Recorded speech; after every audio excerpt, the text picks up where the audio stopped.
Potensial aksi atau impuls adalah proses yang terjadi secara sekuens dan secara cepat di akson dari suatu neuron.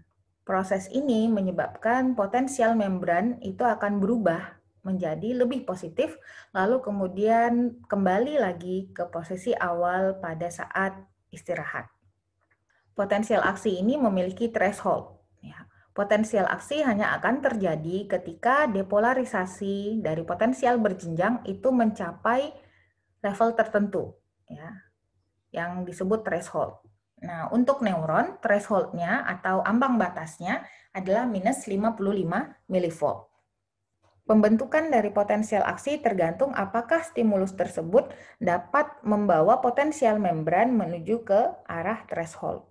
Stimulus itu ada yang jenisnya adalah subthreshold jika potensial yang terbentuk itu tidak dapat memicu sampai ke minus 55 ini karena depolarisasi yang terjadi itu lemah.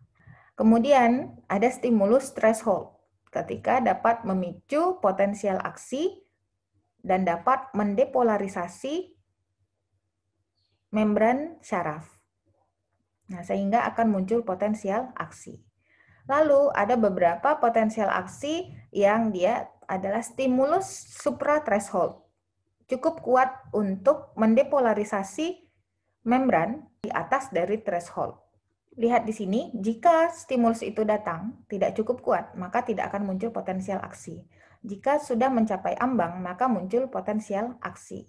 Jika melebihi ambang, maka potensial aksi yang terbentuk amplitudonya sama seperti halnya stimulus yang merangsang sampai ke threshold. Ya. Jadi walaupun stimulusnya datang lebih besar, namun amplitudo dari yang terbentuk adalah sama. Yang berbeda adalah frekuensi dari potensial aksinya. Semakin besar stimulus yang datang, maka akan semakin banyak potensial aksi yang terbentuk. Fase dari potensial aksi ada dua, yaitu fase depolarisasi ketika potensial membran itu menjadi kurang negatif, bahkan mencapai zero dan menjadi positif. Kemudian fase repolarisasi ketika potensial membran itu kembali ke posisi awal saat istirahat, yaitu minus 70 milivolt. Terkadang fase repolarisasi ini diikuti oleh fase hiperpolarisasi. Ya. Ketika potensial membran istirahat secara sementara atau temporary itu menjadi lebih negatif daripada saat istirahat, ya, menjadi melebihi minus 70 milivolt. Nah, perhatikan di sini ya, ketika ada stimulus yang dapat memicu sampai ambang batas yang menambah 15 milivolt, maka akan muncul potensial aksi. Fase pertama adalah depolarisasi menjadi makin positif, ya, bahkan bisa mencapai positif 30 milivolt. Nah, setelah itu dilanjutkan dengan repolarisasi, ya, kembali ke polarisasi awal, yakni minus 70 milivolt. Namun ada hiperpolarisasi, ya, melebihi minus 70 sebentar, lalu kemudian kembali ke potensial membran istirahat. Proses ini, ya, ini disebut dengan potensial membran istirahat, ya. Ketika kanal voltase natrium, ya, dalam posisi istirahat dan kanal voltase kalium itu tertutup. Nah, ketika ada stimulus yang berwarna biru, ya, yang memicu depolarisasi, ketika potensial berjenjangnya sudah mencapai minus 55 milivolt, akan dilanjutkan dengan potensial aksi, ya, di bagian aksonnya. Depolarisasi terjadi karena terbukanya kanal gerbang voltase natrium. Repolarisasi ini terjadi karena terbukanya kanal voltase kalium. Hiperpolarisasi terjadi karena masih terbukanya kanal voltase kalium. Perhatikan di sini ya, pada saat istirahat semua kanal voltase natrium maupun kalium itu tertutup. Ya, di dalam sini adalah minus 70 milivolt. Di dalamnya adalah negatif dan di luar itu positif. Lihat bahwa kanal voltase dari natrium itu punya dua pintu, ya. Diibaratkan seperti punya dua pintu. Yang ini adalah gerbang inactivation atau gerbang inaktif dan ini adalah gerbang aktif. Sedangkan yang kalium itu hanya punya satu pintu. Ketika terdapat stimulus, ya, stimulus potensial berjenjang sudah terjadi, mencapai threshold, maka akan ada fase depolarisasi. Kanal natrium, ya, gerbang yang aktivasi akan terbuka. Ya, kanal aktivasi akan terbuka sehingga natrium dapat masuk ke dalam sel. Akhirnya di dalam sel makin banyak ion positif sehingga akan mengubah potensial membran menjadi lebih positif, ya. Dalam hal ini terdepolarisasi. 0 lalu kemudian sampai positif 30. Lalu kemudian ketika sudah sampai ke positif 30 mV, maka muncullah fase repolarisasi. Ketika daun pintu yang inaktivasi itu akan menutup si kanal, ya. Dan kanal kalium akan terbuka sehingga menyebabkan kalium yang banyak di dalam sel keluar. Tadinya yang di dalam sini itu positif karena ada ion positif yang keluar, maka akan menjadi negatif.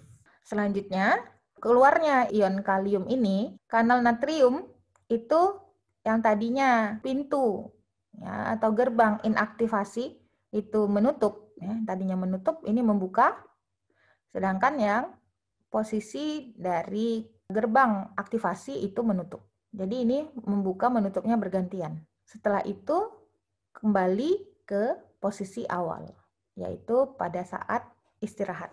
Ini adalah kanal gerbang yang inaktivasi dan ini ada yang aktivasi, ya.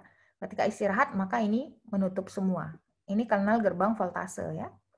Lalu kemudian ketika ada stimulus, maka kanal natrium akan terbuka, akan terjadi depolarisasi. Lalu selanjutnya repolarisasi terjadi karena kanal natrium tertutup dan kanal kalium terbuka. Nah, ini menutup, ya, kanal yang gerbang inaktivasi itu menutupnya pada saat repolarisasi. Kemudian pada saat hiperpolarisasi, yang bagian inaktif ini akan lepas, ya, dan bagian yang aktif akan menutup. Ini lihat panahnya. Nah, lalu kembali ke posisi istirahat. Jadi, perbedaan dari potensial berjenjang dan potensial aksi adalah lokasinya. Ya, dari segi lokasi, kalau potensial berjenjang terjadi pada soma dan dendrit, sedangkan potensial aksi terjadi pada akson. Kalau potensial berjenjang itu jaraknya hanya singkat. Ya, tadi saya sudah sebutkan bahwa potensial berjenjang hanya untuk komunikasi yang jarak singkat, sedangkan potensial aksi untuk komunikasi jarak jauh. Kemudian ukuran dari amplitudonya itu bervariasi, makanya disebut berjenjang, ya, dan dia akan menghilang, semakin jauh maka akan semakin menghilang. Sedangkan untuk potensial aksi itu sama, dalam hal ini adalah all or none. Jadi kalau tidak mencapai threshold, maka tidak akan muncul potensial aksi. Ya, seperti halnya dorong domino yang pertama, itu dapat memicu rentetan jatuhnya domino selanjutnya. Lalu kemudian stimulus untuk membuka kanal ion, kalau untuk potensial berjenjang adalah kimiawi atau neurotransmitter, itu kalau pada potensial postsinaptik, dan stimulus sensoris itu contohnya pada potensial reseptor. Nah, sedangkan untuk potensial aksi yang terbuka adalah kanal voltase.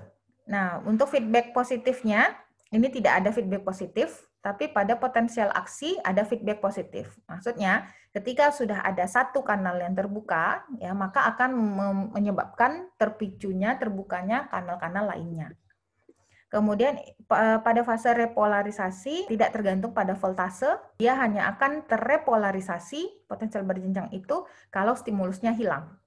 Sedangkan pada potensial aksi itu diatur oleh voltase, yaitu ketika kanal natrium itu inaktivasi dan kanal kalium terbuka, maka barulah terjadi fase repolarisasi. Nah, untuk sumasi, pada potensial berjenjang itu dapat terjadi sumasi, sedangkan pada potensial aksi tidak terjadi sumasi. Pada potensial berjenjang itu ada potensial postsinaptik, ya, yaitu nanti kita bahas EPSP maupun IPSP, sedangkan potensial aksi itu adalah sinyal jarak jauh. Efek ketika ada stimulus akan membuka kanal gerbang kimiawi. Ya, dalam hal ini misalnya ligan. Ketika terbuka maka menyebabkan natrium kalium dapat berpindah. Ya. Sedangkan untuk potensial aksi yang terbuka adalah kanal voltase. Potensial membran, ya, puncak dari potensial membrannya terdepolarisasi, yaitu berpindah. Ya, kalau depolarisasi itu menuju ke arah 0, sedangkan kalau hiperpolarisasi menuju ke arah minus 90. Nah, sedangkan kalau potensial aksi dapat mencapai positif 30 sampai positif 50 mV. Nah, ada namanya periode refraktori, yaitu periode ketika saraf kita tidak akan berespon terhadap stimulus yang adekuat. Ada dua. Yang pertama adalah periode refraktori absolut, itu dimulai dari firing level sampai sepertiga dari repolarisasi. Kemudian periode refraktori relatif dari sepertiga repolarisasi sampai awal dari depolarisasi selanjutnya. Nah, pada periode refraktori yang absolut ini, maka stimulus yang baik itu adekuat maupun yang di atas dari threshold atau supra threshold tidak akan dapat memicu munculnya potensial aksi kembali. Periode refraktori relatif, maka ini neuron itu dapat distimulasi jika stimulus yang datang itu melebihi normal. Ya. Mengapa hal itu terjadi? Karena kanal natrium. Ya. Kanal natrium, posisi dari gerbang inaktif maupun aktifnya itu harus kembali ke posisi istirahat. Jadi dia tidak bisa membuka jika tidak kembali ke posisi istirahat. Penjalanan dari potensial aksi secara konduksi continuous atau berkelanjutan dan konduksi lompatan atau saltatori. Perhatikan di sini misalnya pada dendrit, itu membran plasma yang tidak punya kanal maupun selubung mielin. Nah, pada dendrit, maka voltase itu akan menghilang ya karena adanya kebocoran aliran yang melewati membran.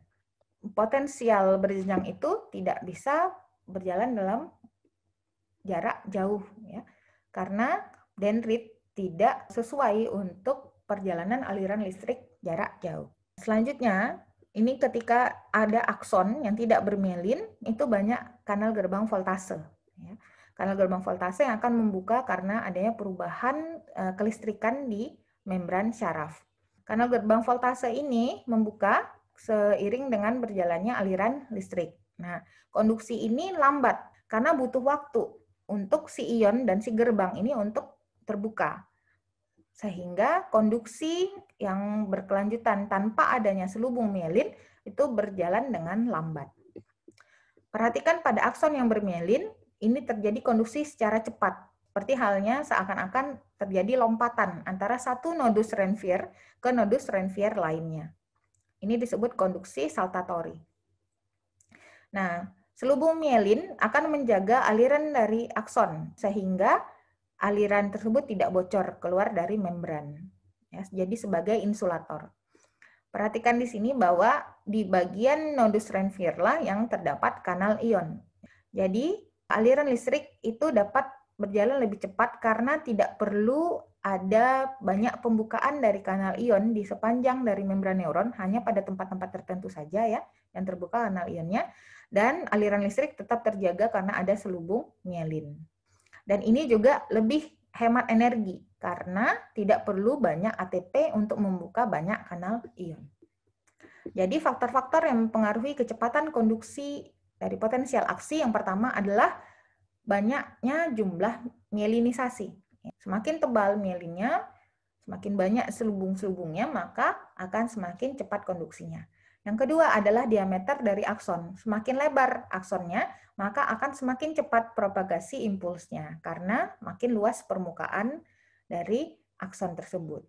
Yang ketiga adalah suhu. Ya, potensial aksi itu akan berjalan lambat pada suhu yang rendah. Nah, ini contohnya tipe-tipe serabut syaraf pada sistem syaraf kita. Ada yang A, B, dan C. Dan A itu ada A alfa, A beta, A gamma, dan A delta. Diameternya ini besar ya, 12-20 mikrometer. Dan kecepatan konduksinya 70-120 mili per second. Dengan fungsinya masing-masing. Misalnya A alfa itu untuk propriosepsi ya, dan untuk neuron somatik. Yang B dan C, semakin ke sini C ini kecil ya, kecil Dan lihat ya bahwa yang A dan B itu serabutnya bermielin dan C itu tidak bermielin. Perhatikan juga periode refraktorinya. Pada yang tipe serabut A, selain besar, maka luas permukaannya juga besar dan periode refraktorinya itu ternyata lebih singkat, hanya 0,4 milisecond. Sehingga memungkinkan serabut tipe A ini dapat membawa impuls mencapai 1000 impuls per detik. Sedangkan pada tipe C, periode refraktorinya lebih lama, bisa sampai 4 milisecond dan hanya mampu membawa maksimum impuls atau potensial aksi sekitar 250 impuls per detik. Untuk lebih jelasnya mengenai potensial aksi, maka dapat diamati animasi berikut.